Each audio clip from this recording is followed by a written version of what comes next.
عزیزم 13 به در خونت میری بیرون در میری.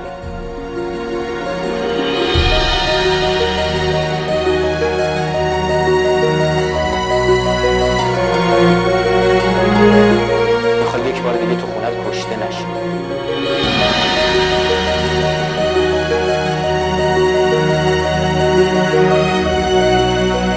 اما روزیه که به وطنت یک بار دیگه نگاه کن، رجوع بکنی به وطنت.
سیزده واسه ما نحسه ها، واسه ما مسلمان ها نخه، برای ما ایرانی ها. به اسلام ربطی نداره، ما ایرانی ها 13 نحس. آقاش ایرانی ها فقط نیستن، شما خبر ندید تو اروپا هم شماره صندلی ها به 12 که مثل میپر رو 14. آره همینه. مسیحی ها، اروپایی ها نخیر، مسیحی ها اینجا. چرا؟ برای هر دوتای ما نحس دلیل هم واسش داریم. برای اونها مقدس، جالب. برای یهودی ها و فراماسون.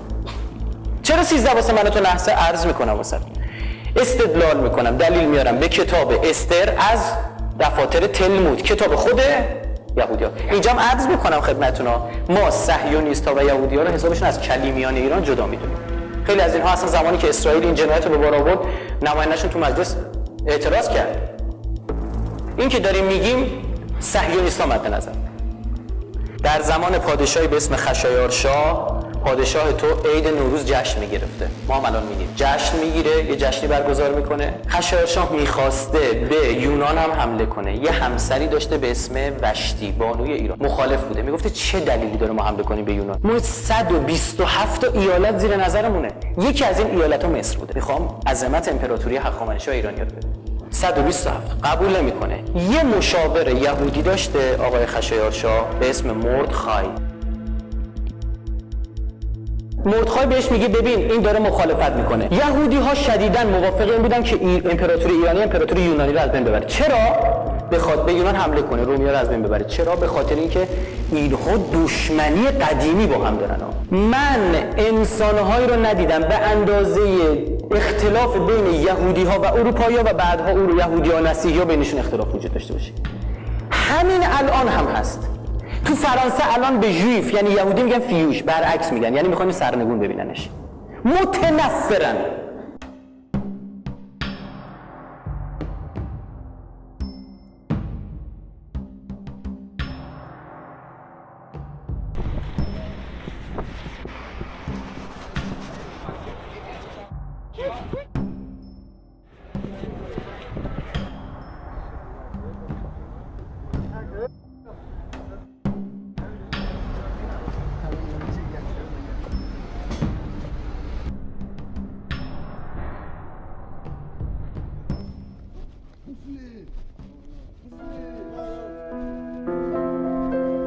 مسئله تحت عنوان آنتی سمیتیسم، یهود ستیزه اصلا همین. برگردیم سر ماجرا خودمون. گفت آقا این مخالفت کرد، پس فردا سم یه چیزی میریزه تو غذا، تو رو کلت میکنه، بچه خودشو پسر خودشو بگو شاه میکنه. مشروب خورد آقای خشایارشاه و وشتی رو خلع کرد. تو یه جای دیگه تو داستان ها اومده خشایارشاه از وشتی خواست برهنه در مقابل تمام سرداران سپاه راه بره.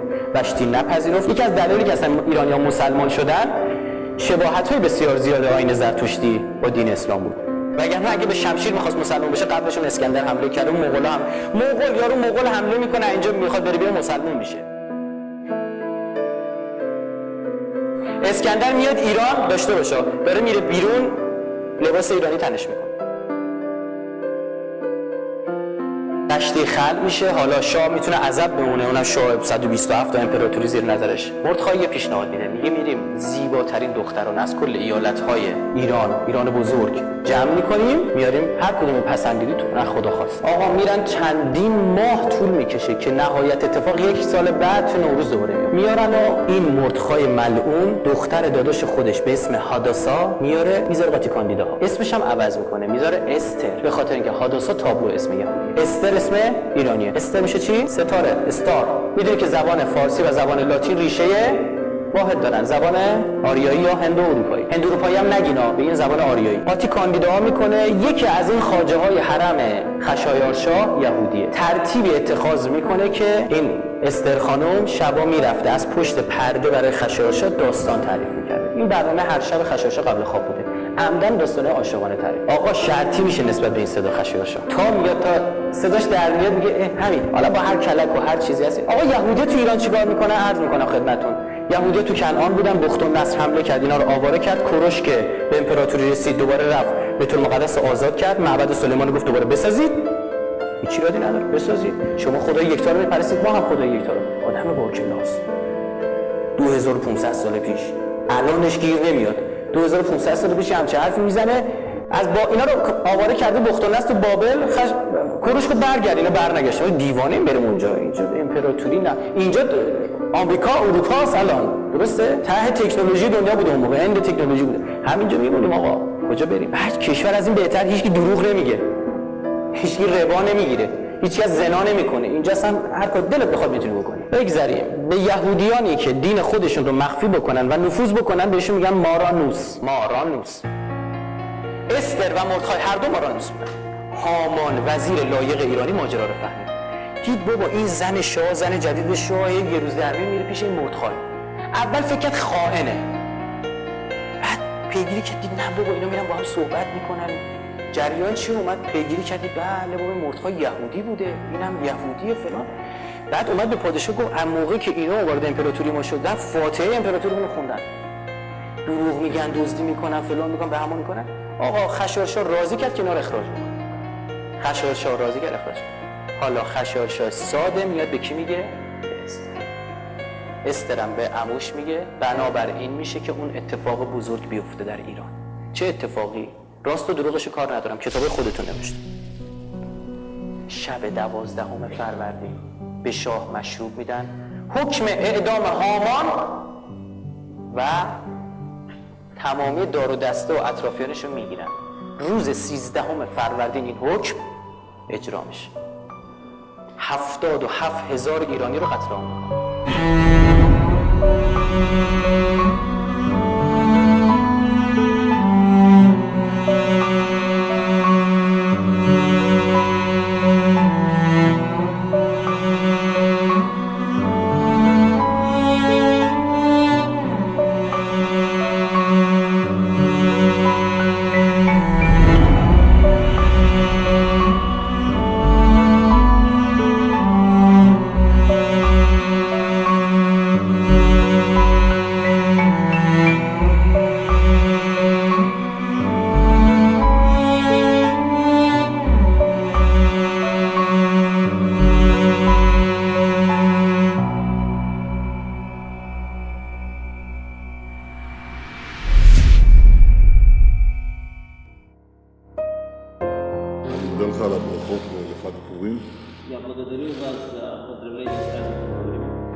לפני 2,500 שנה בפרס העתיקה.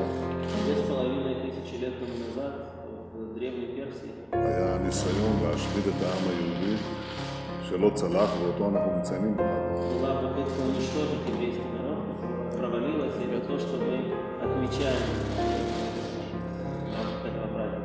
והנה היום יש ניסיון ממשיכה של פרס, איראן.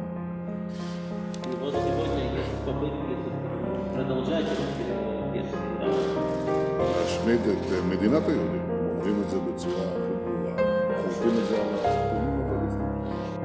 خودشو گفتن. من عرضم اینه دوست عزیز من، تو دانشجویی منطقی صحبت بکن.